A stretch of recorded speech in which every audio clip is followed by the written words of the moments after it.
Sur les 40 000 hommes qui ont servi à bord des U-boots allemands pendant la Seconde Guerre mondiale, plus de 30 000 ne sont jamais revenus. Ils ont coulé plus de 2 700 navires alliés, perturbé les routes maritimes, tué des milliers de marins et transformé l'Atlantique en terrain de chasse. C'est la sombre histoire derrière le U-boot, l'arme la plus meurtrière de l'Allemagne sous la surface et sans doute l'une des missions les plus terrifiantes qu'un soldat puisse recevoir. Revenons là où tout a commencé. Le voyage de l'Allemagne vers la guerre sous-marine a commencé par de nombreux essais et erreurs. En 1850, un inventeur nommé Wilhelm Bauer a élaboré les plans de leur premier type de sous-marin.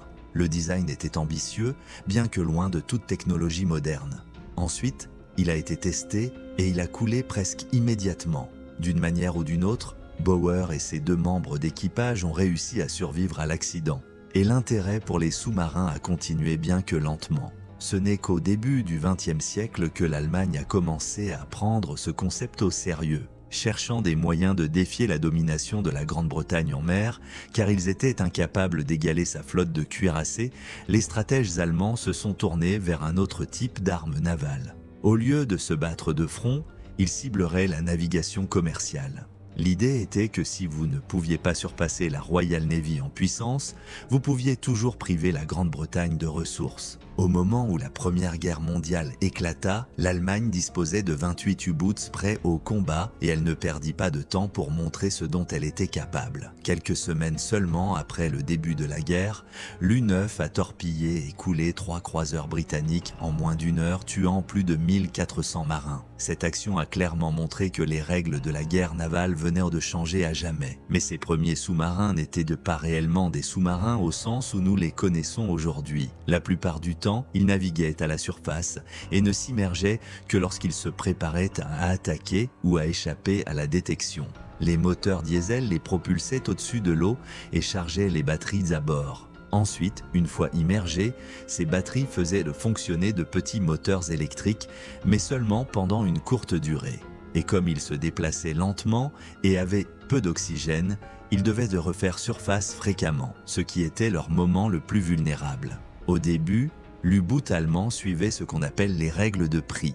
Ils arrêtaient les navires marchands, donnaient à l'équipage une chance d'abandonner le navire, puis coulaient le navire. Mais ce système s'est effondré lorsque les Britanniques ont introduit les navires Q, qui étaient des navires marchands déguisés avec des armes cachées. Plusieurs U-boots furent détruits de cette façon, et les commandants abandonnèrent rapidement, comme on pouvait s'y attendre, toute idée d'équité. Ce qui a suivi a été une guerre sous-marine sans restriction, ce qui signifie que n'importe quel navire, militaire ou civil, est devenu une cible sans avertissement. L'un des exemples les plus dévastateurs fut celui du RMS Lusitania. En mai 1915, il fut touché par une torpille du U-20 et coula au large des côtes irlandaises.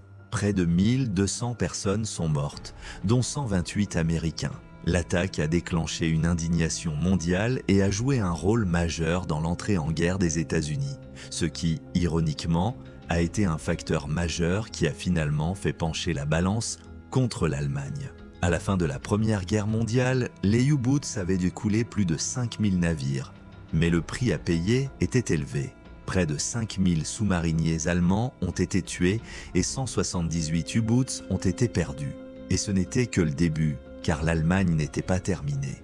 La prochaine guerre pousserait la guerre U-boot à une nouvelle échelle, plus sombre et plus meurtrière que tout ce que le monde avait vu auparavant. Après la Première Guerre mondiale, l'Allemagne n'était pas censée avoir de sous-marins du tout. Le traité de Versailles l'avait clairement indiqué, tout en interdisant une longue liste d'autres armes, mais cela ne les a pas arrêtés. Les planificateurs navals allemands ont rapidement cherché des moyens de contourner les règles et ils les ont trouvés. Ils ont ouvert des bureaux de conception de sous-marins dans des pays neutres et ont commencé à développer des bateaux pour les marines étrangères. Officiellement, ils ne construisaient pas d'U-boots pour eux-mêmes. Officieusement, ils peaufinaient chaque élément de la prochaine génération de guerre sous-marine. En 1935, la mascarade prit fin. Hitler a formellement rejeté les restrictions de Versailles et a annoncé que l'Allemagne se réarmerait. Parmi ceux qui ont le plus insisté sur la guerre sous-marine se trouvait l'amiral Karl Dönitz, qui avait une nouvelle stratégie en tête, une stratégie qui allait redéfinir le rôle du U-boot au combat. Au lieu d'envoyer des sous-marins seuls, Dönitz a imaginé des groupes de U-boots chassant ensemble, coordonnant leurs attaques pour submerger les convois alliés. Cette nouvelle tactique est devenue connue sous le nom de Wolfpack. Et une fois cette mesure mise en œuvre, les navires alliés ne se sentiraient plus jamais en sécurité. L'arme principale de l'Allemagne dans cette campagne était le U-boot de type 7. Il est devenu l'épine dorsale de la marine. D'une longueur d'environ 220 pieds, il pouvait parcourir près de 9000 milles nautiques sans ravitaillement. En théorie, il pouvait plonger jusqu'à 750 pieds, mais c'était uniquement en cas d'urgence. La plupart du temps, il restait entre 300 et 500 pieds. Même à ce moment-là, les coques gémissaient et se déformaient parfois sous la pression, et les fuites étaient fréquentes. Les U-boots furent alors chargés d'une simple mission de sondage: couler tous les navires transportant du carburant, de la nourriture, des armes ou des troupes à destination de la Grande-Bretagne. Ils ont coupé les lignes d'approvisionnement, écrasé l'économie et mis le pays à genoux, tout cela sans qu'aucune invasion ne soit nécessaire. Des dizaines d'U-boots se sont échappés dans l'Atlantique, traquant des convois qui se déplaçaient lentement et de manière prévisible. Un cargo coulé pourrait signifier des milliers de tonnes de marchandises perdues s'ils transportaient des soldats, encore mieux. Et ils n'ont pas perdu de temps pour commencer. Dès le premier jour de l'entrée en guerre de la Grande-Bretagne, l'U-30 a tiré sur le SS Athenia, un paquebot civil. Plus de 100 passagers ont été tués. Le haut commandement allemand a plus tard insisté sur le fait qu'il s'agissait d'un accident, mais le message était déjà passé. Les civils étaient également des cibles, et personne traversant l'Atlantique ne pouvait être épargné. Au début, la Royal Navy n'a pas compris à quel point la menace était devenue sérieuse. Ils pensaient que le système de convoi combiné aux sonars et aux grenades sous-marines offrirait une protection suffisante. Après tout, ils avaient déjà eu affaire à eux lors de la dernière guerre, mais cette fois, les sous-marins allemands étaient plus rapides, mieux organisés et beaucoup plus agressifs. À la fin de l'année 1939, le fond de l'océan était déjà jonché d'épaves de navires marchands. Chaque départ devenait un pari. Les équipages savaient que même si leur navire ne transportait rien d'important, ils pouvaient toujours être marqués pour être détruits. Et l'amiral Dönitz ne faisait que commencer. Pendant la journée, les U-boots se cachaient sous les principales routes maritimes. Une fois qu'un convoi était repéré, ils le suivaient à distance en utilisant simplement l'optique et les mathématiques pour calculer le cap, la vitesse et le relèvement. La nuit, ils se rapprochaient. Les U-boots étaient également généralement armés d'un canon de pont qui pouvait être utilisé pour achever les navires endommagés ou couler des cibles plus petites sans gaspiller de précieuses torpilles. Mais à mesure que les patrouilles aériennes alliées augmentaient, les remontées à la surface devenaient de plus en plus dangereuses. La majeure partie des dégâts est donc venue des torpilles. Une fois la solution de tir élaborée, l'officier torpilleur ajuste l'angle, la dispersion et la distance, le tout calculé à la main, sans électronique ni guidage moderne. Une fois prête, l'air comprimé lançait les torpilles hors des tubes. Les modèles G7A étaient propulsés par la vapeur, rapides mais faciles à repérer grâce au long sillage qu'ils laissaient derrière eux. Le G7E, en revanche, fonctionnait à l'électricité. C'était plus lent mais silencieux et sans réveil, parfait pour les attaques furtives. L'inconvénient, en revanche, était que les premières versions étaient notoirement peu fiables et pouvaient même revenir en arrière et toucher le U-boot qui les avait tirés. Un seul U-boot transportait généralement jusqu'à 14 torpilles, mais seulement 4 à 6 pouvaient être chargés à la fois, donc chaque tir devait compter. Si une diffusion était manquée, cela pourrait signifier révéler leur position et inviter à des représailles. Lorsqu'une attaque réussissait, les résultats étaient horribles. Il n'y avait pas de port à proximité, pas de sauvetage rapide. Les survivants dérivaient souvent pendant des jours sur des radeaux ou dans des eaux glaciales, espérant qu'un autre convoi les repérerait avant qu'il ne soit trop tard. En 1941, la menace U-Boot était passée d'une nuisance dangereuse à une crise stratégique à grande échelle. Les sous-marins allemands dévastaient les voies d'approvisionnement des Alliés. En seulement un an, plus de 6 millions de tonnes de marchandises ont été envoyées par le fond. La survie de la Grande-Bretagne dépendait désormais de sa capacité à protéger ses convois. Et maintenant, le jeu du chat et de la souris avait officiellement commencé.